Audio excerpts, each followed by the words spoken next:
I read my own mother's Mother's Day message in the family group chat, and my name was not in it. The glow from my phone cut through the locker room as the shift change buzzer screamed behind me. The air smelled like sanitizer and processed meals. My hands stung from cold metal, skin cracked beneath my gloves. Another night shift done. Another night of keeping things moving. My name is Juniper Moore. I am 25. I work nights at a packaged meal processing facility outside Ashford, Indiana. It is not glamorous work, but it is honest. It keeps schools fed, hospitals running, and for a long time it kept my family afloat. After my dad died, someone had to stay. My siblings were already chasing polished futures. Daniel in healthcare, Rebecca Fletcher in branding and marketing, Mila Fletcher on a policy track everyone liked to brag about. I stayed behind, picked up overtime, and helped cover the mortgage while my mother learned how to be a widow in public. To her, my steel-toe boots and factory badge meant one thing: failure. At a family barbecue 2 summers earlier, when a relative asked what I was doing with my life, my mother laughed and waved a hand like she was brushing away dust. "Hayley is taking some time," she said, "just helping out at a local place for now." She did not say factory. Later, by the drink cooler, she hissed, "Why can you not be more like your siblings? Do you know how this makes me look?" I swallowed it, like I always did. I told myself it was temporary, that if I worked hard enough, if I carried enough weight, eventually she would respect it. Mother's Day proved how wrong I was. I was sitting on a stack of pallets behind the loading dock, scrolling during my break, pretending I did not care if I heard from my family. My phone buzzed. More family group chat. I opened it, expecting something generic. Instead, I saw my mother's message, carefully typed and perfectly cruel. "Mother's Day dinner tonight. Successful kids only. Daniel is saving lives. Rebecca Fletcher is building brands people admire. Mila Fletcher has a real future. Proud does not even cover it. Dinner at 6:30. She tagged all 3 of them. Not me. Reactions popped up immediately. Applause emojis. Hearts. Excited replies. No one asked where I was. No one noticed the gap. I stared at the screen until my eyes burned. In the dark reflection along the edge, I saw myself. Hair tucked under a cap. Face pale from fluorescent lights. Hands that looked older than they should have. This was not an oversight. It was an erasure. My phone rang. A video call from my mother. Her smiling contact photo felt like a dare. I let it ring out. A text followed. "Hope you understand. Tonight is about celebrating achievements. You know you are always part of the family. Always part of the family. Just not worth mentioning." The break timer buzzed. I slipped my phone into my pocket and went back inside. The line moved. Boxes stacked. The system kept running. But something inside me shifted. For the first time, I stopped asking how to make her proud. I started asking why I had given her that power at all. And standing there, surrounded by noise and cold steel, I realized this was not just a hurtful message. It was a line in the sand. The next move would be mine. The day after Mother's Day, my alarm went off at 4:30 a.m., like it always had. Same thin sound, same dark room, same uniform waiting on the chair. What was different was my first thought. I did not wake up wondering how to make my mother proud. I woke up wondering why I had spent so many years trying. I made coffee and sat at my small kitchen table, staring at the wall while the mug warmed my hands. Then I grabbed a notebook and drew a line straight down the middle of the page. On the left, I wrote, "Stay connected." On the right, I wrote, "Cut ties." Under "Stay connected," I listed the reasons that had kept me quiet for years. Holidays, family reputation, do not be the bad daughter, maybe she changes. The list looked thin, defensive, like it belonged to someone afraid of consequences. On the right, the words came faster. No more erasure, no more humiliation, no more explaining myself. Peace, that word sat heavier than the rest. My phone buzzed. The family group chat filled with photos from dinner. My mother smiling between Daniel and Rebecca Fletcher. Mila Fletcher holding flowers. Under one photo, my mother commented, "My 3 shining stars." My stomach tightened. Then came the private messages. Daniel told me Mom was hurt and that I should not make everything dramatic. Rebecca Fletcher suggested that if I showed up with a better career, things would improve. Mila Fletcher said she hoped I was okay, but maybe I could let it go. No one said the message was wrong. I took a screenshot of the original Mother's Day text and saved it to a locked folder. Not to dwell on it, to keep the truth from being rewritten later. Then I muted the group chat. I opened my mother's contact next and blocked her number. I blocked Daniel and Rebecca Fletcher too. I paused on Mila Fletcher's name and left it untouched. When the silence settled, my hands were shaking. That evening, Jenna Alvarez came over with takeout, and one look at my face told her something had snapped. She read my notebook, both columns, then looked up. "You already decided," she said. "You just needed permission."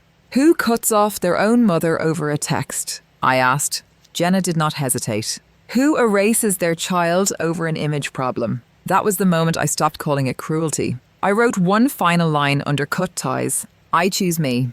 The next morning felt quieter. Not empty, just quieter. At work, the line moved the way it always did, but I noticed things differently. Patterns, bottlenecks, risks no one talked about.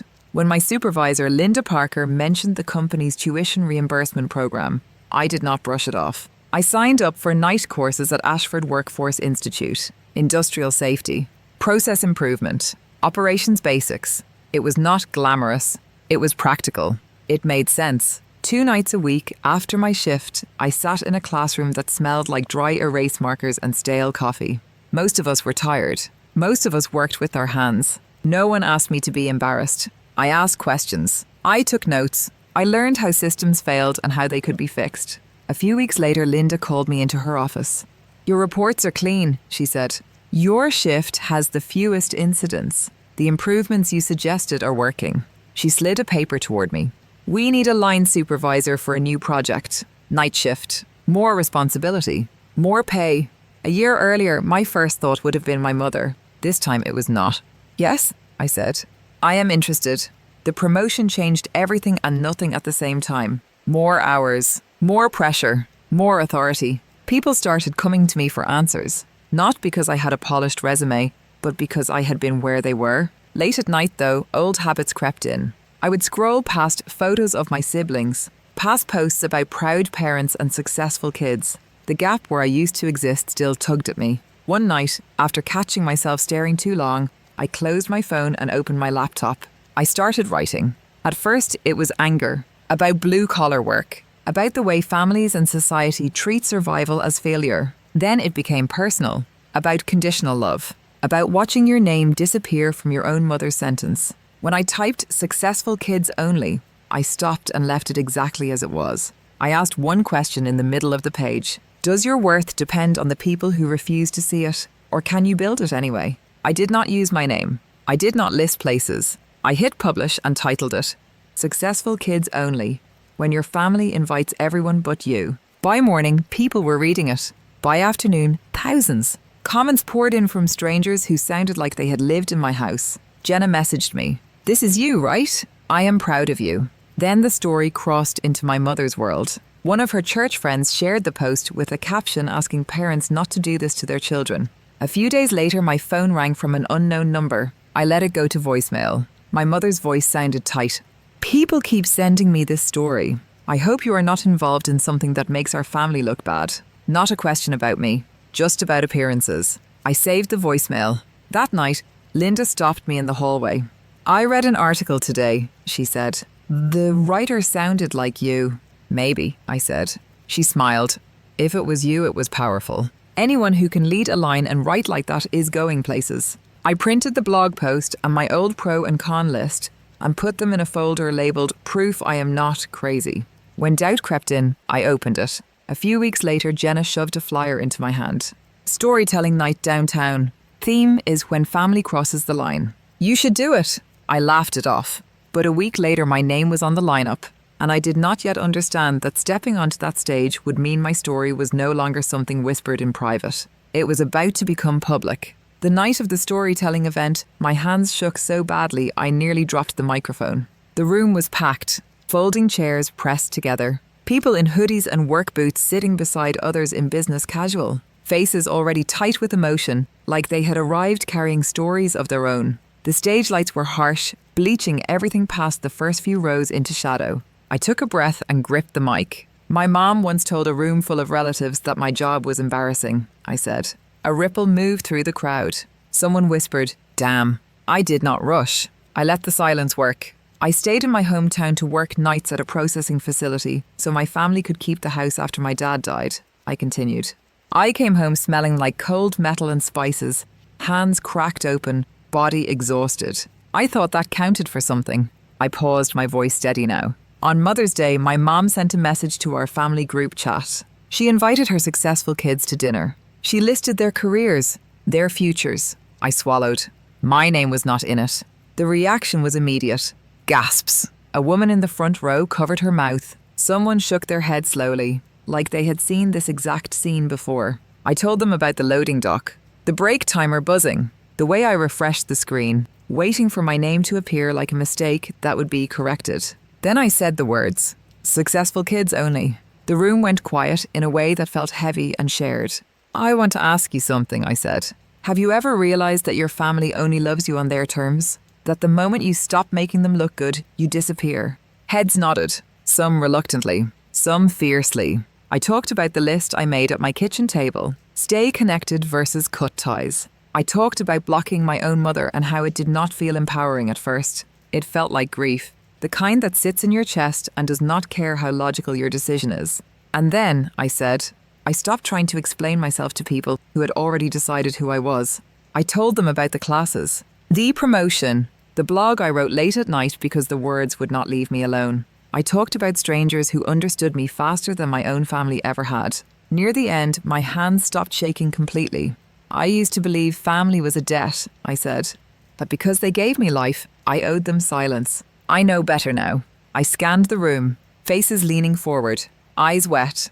I can love where I came from and still walk away from the parts that were killing me. When I stepped off the stage, the room stood, not with wild applause, but with something deeper. Recognition, relief. People came up to me afterward, one by one. A woman grabbed my arm and whispered.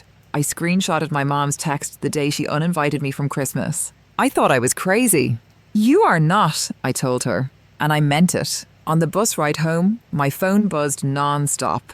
Tags, messages, clips from the event spreading online. Someone with a large following had reposted a video with the caption, "The successful kids only mom is why so many of us are in therapy." The comments were chaos and catharsis mixed together. Halfway down the thread, a familiar name stopped my thumb. Mila Fletcher Moore. She had written, "Sometimes the successful kids are just the ones who learned how to perform. The others are just trying to survive." My chest tightened. Later that week, Mila Fletcher texted me. She saw it, she wrote. "People at church are talking. She says you are airing family business." I stared at the message before replying. "Maybe," I typed, but maybe someone needed to hear it. That was the moment it clicked. This was not revenge. It was consequence. My mother had spent years controlling the story, polishing it for the right audience. Now there was a version she could not edit, and it was travelling faster than her explanations ever could. A few days later, an email landed in my inbox. An invitation to speak on a panel about workplace dignity and class. Another followed from a community group asking to reshare my writing. Doors opened that had nothing to do with my family name. At the plant, people treated me differently too. Not carefully, respectfully. They trusted me with their problems, their teams, their time. For the first time, my value was not up for debate.